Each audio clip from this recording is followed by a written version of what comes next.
Well, good afternoon. This is Houndog Steve wishing you a very pleasant afternoon. And the actions of this weekend will go down in ignominy in Canada's history. What an absolute disgrace. Justin Trudeau, I'm at a loss for words.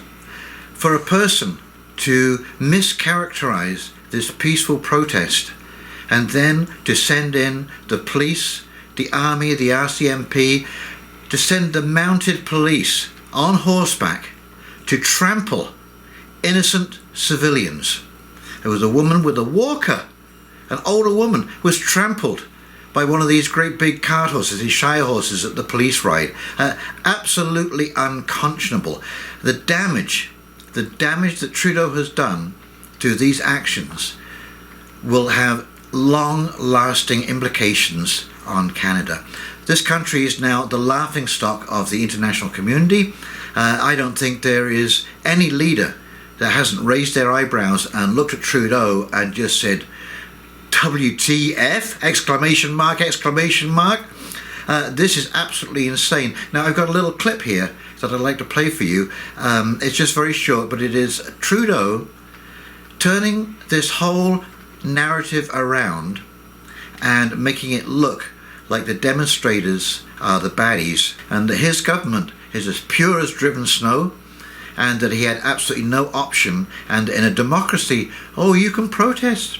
Yes, you can protest in a democracy. You can shout far and wide. Yes, okay, Justin, take a look at the lines of police quelling this peaceful protest as if it was some kind of orgy of violence taking place. Now, I'm so glad that the truckers and the protesters kept their heads and took the moral high ground, because the police have scraped the barrel this time.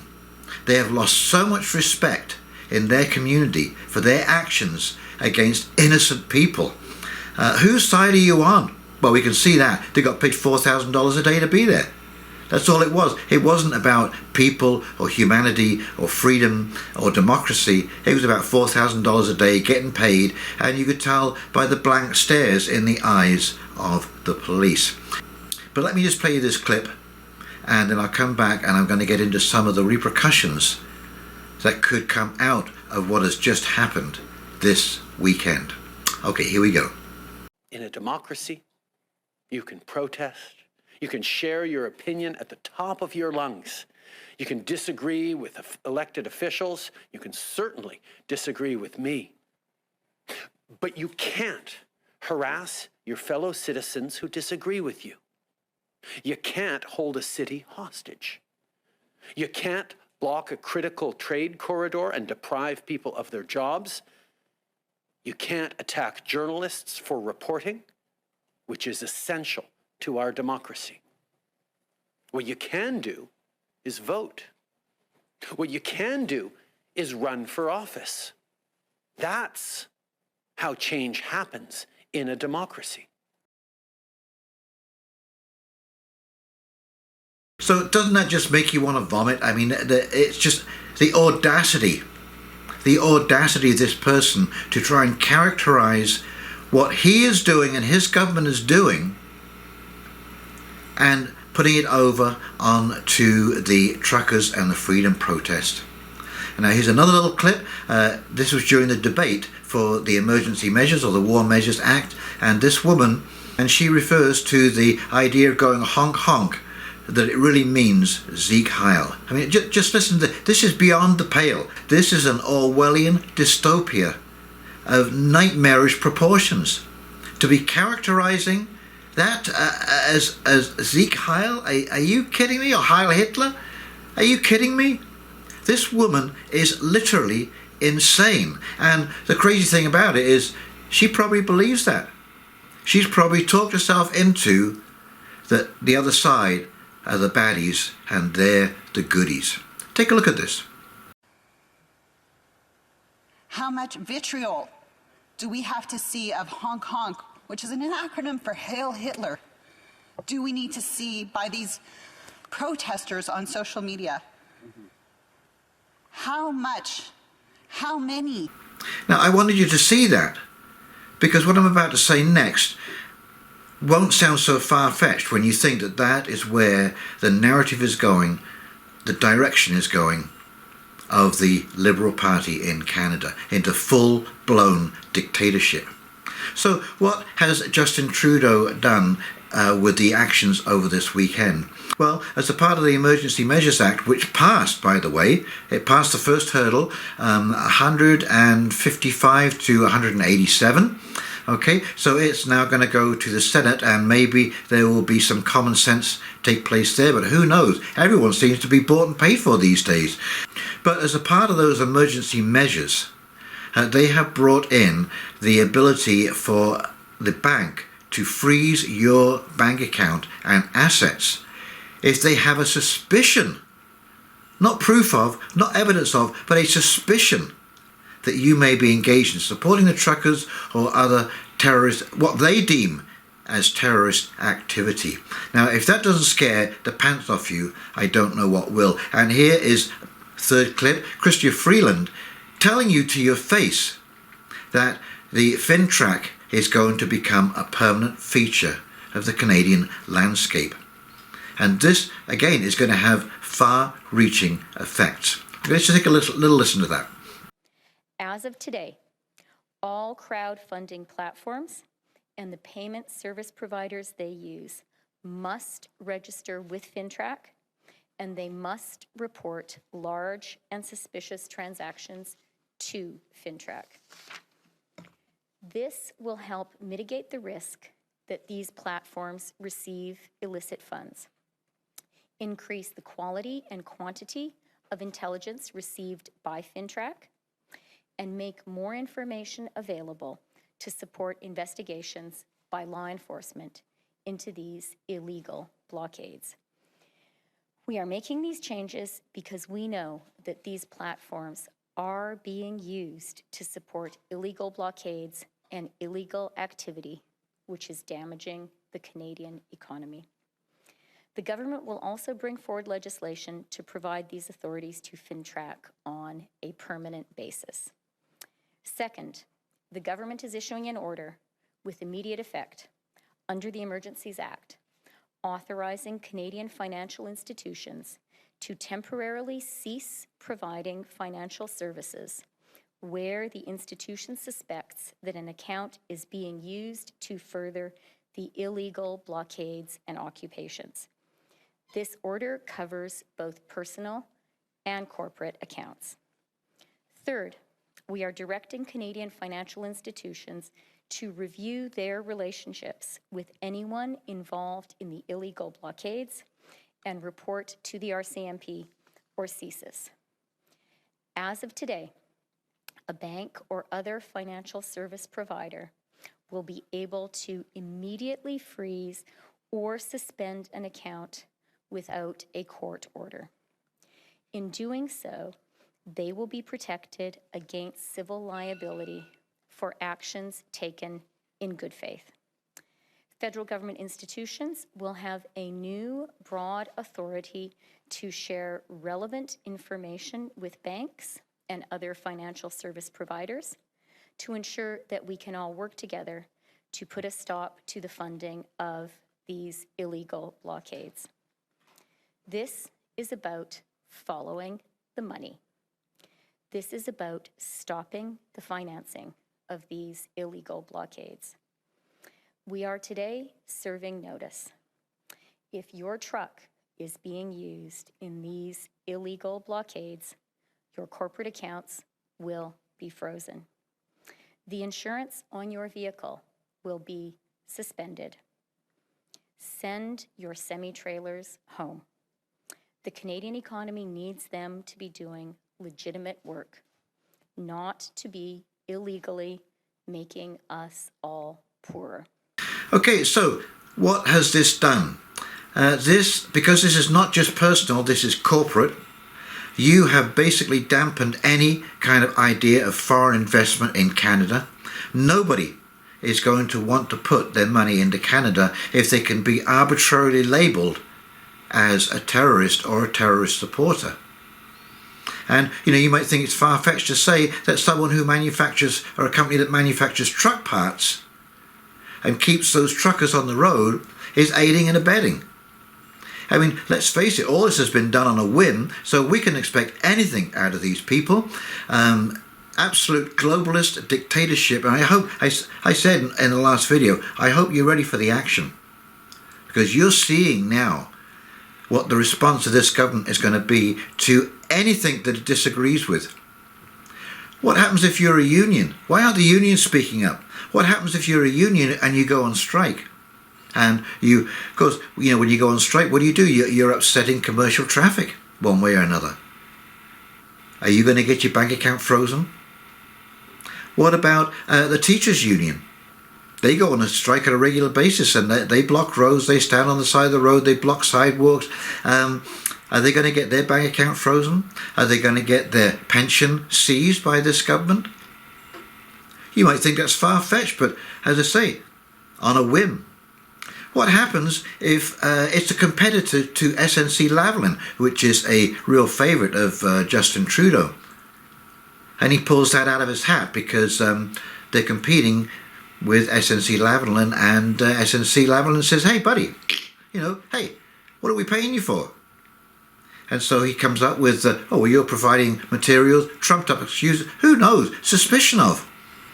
So that is going to kill just about any foreign trade investment coming into Canada.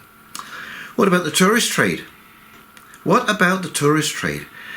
Tourists don't like coming to police states, Justin. I don't know whether you have figured that out yet. So you're really going to dampen the tourist trade.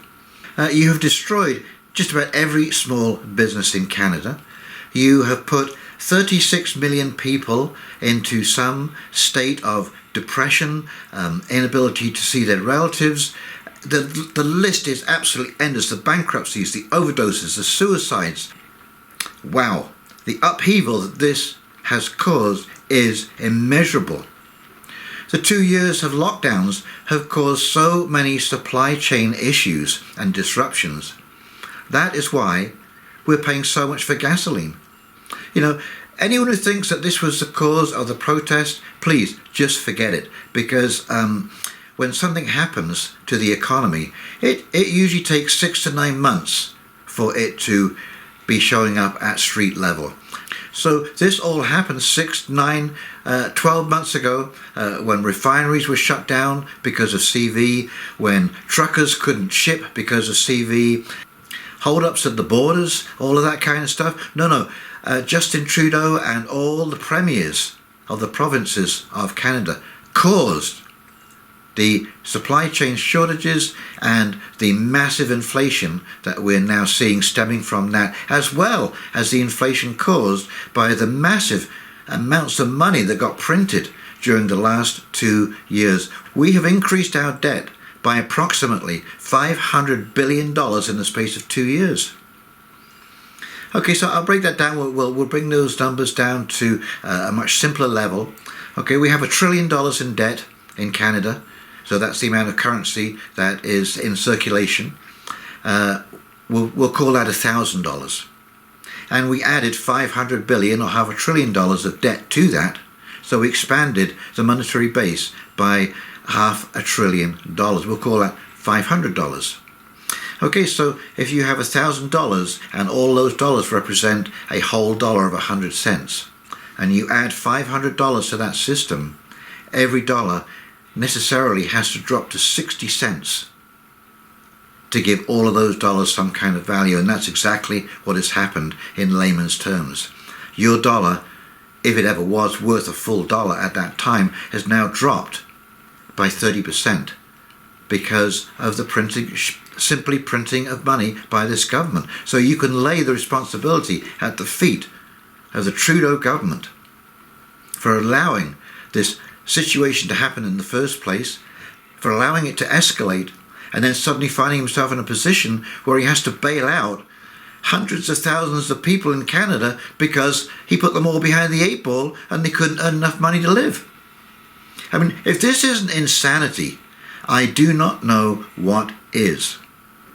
And so if you are any small group local groups. Let's say you're putting together a protest against a bypass.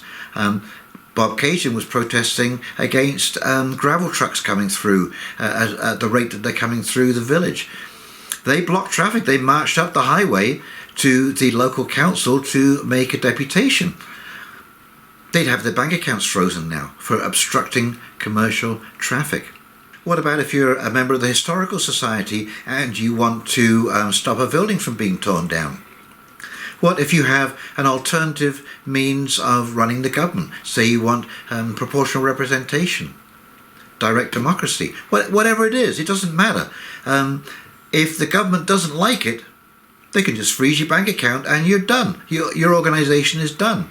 And they can do this on a whim, and they will do this on a whim, because once they've done it once they've got away with this, and nobody even blinked. Nobody even blinked. Okay? And this Emergency Measures Act will stay in place until the middle of March. Remember, 2 weeks to flatten the curve? 2 weeks turned into 4 lockdowns, mask mandates, vaccine mandates, and a vaccine passport. And the isolation of about 25% of the population. You have made, Justin Trudeau, you have made 25% of your population persona non grata, and what you're endeavouring to do equates with genocide. When you deny people, a certain group of people, the access to the means of food, buying food, accessing medical treatment, vilifying them, making them a target of public anger by calling them racist, misogynist, white supremacists. This is unbelievable. You're trying to do a genocide on 25% of the Canadian population. And the truckers, unfortunately, are amongst those.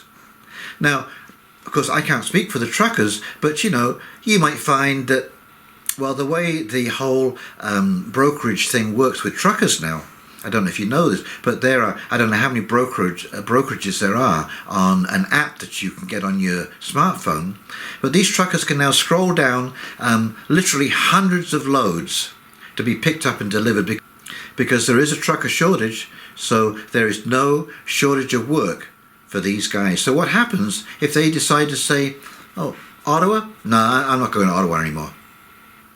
A government delivery? No, I'm not doing that. Tender? No, I'm not taking a tender.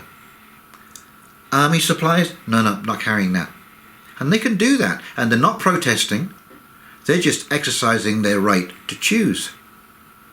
And if you don't think that that can damage the government's ability to function, there are so many things that have to happen in the government to make it run smoothly. All these hundreds and hundreds and hundreds of items being used up, consumed, delivered, ordered every single day. And the truckers bring them. And you threaten to kill their pets. You said if you abandoned, if their pets, they deemed your pets were abandoned for longer than 8 days, they'd have them euthanized. I mean, what kind of a monster? Please, people, take a look at what is going on. It is absolutely staggering. It is dangerous. If this continues on, and I suspect the state of emergency will never end now, I have no doubt that there will be another situation that's provoked, just like all of the guns they found at Coots. I can guarantee you that was a false flag. That was dragged in there by the RCMP, and because they went straight to it, and they knew that as soon as they started to connect that with the trucking protests, the blockade, it would just fall apart. And it did, it worked perfectly. But this is the kind of thing that you are going to see to maintain this Emergency Measures Act. Now, the other interesting thing that's taken place because of the Freedom Convoy is that it lured the Conservatives out to support the truckers after staying silent for over about 700 days now.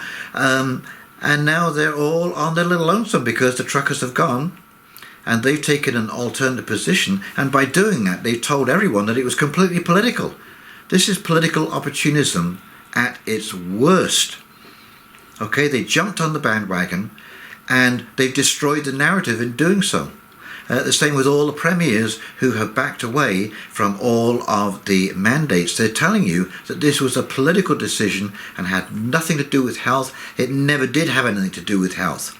And so how are you going to reconcile this? You know, all of you are now arguing, the Conservatives, the Liberals, the NDP, who abandoned the working class, by the way, I might add, that total collapse of the NDP, who is supposed to be the flagship of the working people of Canada, and to say that they reluctantly supported the Emergency Measures Act, reluctantly, you should never have supported it.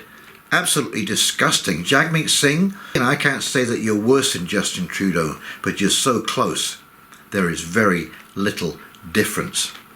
So how are they going to argue back to this narrative? Are they going to try and, reconstruct this narrative again because the truckers' convoy, the Freedom Convoy, has collapsed? Is that what we're going to see? They're going to turn on a dime again, do another 180 and maintain this BS?